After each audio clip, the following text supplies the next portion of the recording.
in it called She Did the Best She Could. My mother took care of me. My mother took care of me. I sat in my bedroom and thought as this popped in my head.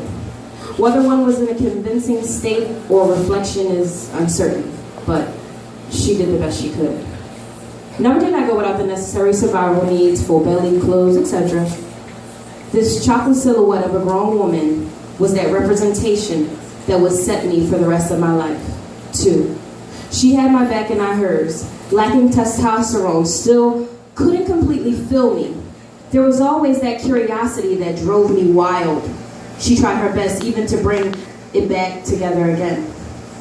With pain, she gazed at the shattered heart and broken child, and at some point we switched roles.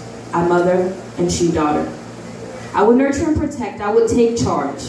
In a whirlwind of chaos, she would overreact with loud phone calls of hatred shouts. She was no longer in control, and she hated it. I had grown an inch too fast for us all. Traffic zoomed by, winds ripping tears of oceans down faces, aches of bruised feelings ripped through the splashes, throbs from thoughts unsaid left one breathless. My mother took care of me. That unconditional love eventually let me go, to run loose yet never to lose grip. No more tight squeezes, no more I love you for no reason. Everything more spacious, more sporadic, some doors left unopened. It was unexpected yet dealt with. I death-gripped experience and memories, for they were all to have. That rarity of pain medicine like a stomach virus pulled out my everything, taking my moisture, my answers. My answers to questions built up. I was so lost in this crazy universe I was thrown into, never my own choice, but my destiny.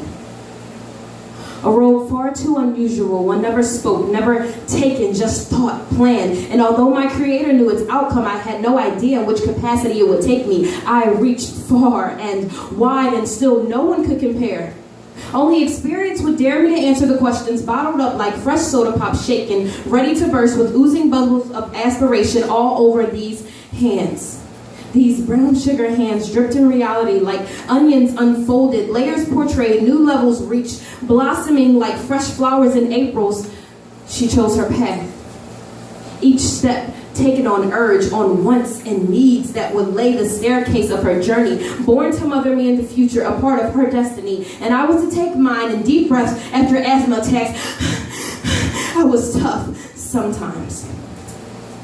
Even though a parent for the need, my answers, which seemed so close, were miles from reach. So never understood. And in this empty apartment where darkness surrounded me, I sat in thought, thinking somehow I would drown in the answers, but there was nothing but silence. And I drowned with no sound, on mute, with nothing. As I paddled to the surface of my mind, I gasped with more thought. The winds surrounded me and I braced myself to new locations. Eyes heavy, head low. She did the best she could. My mother took care of me.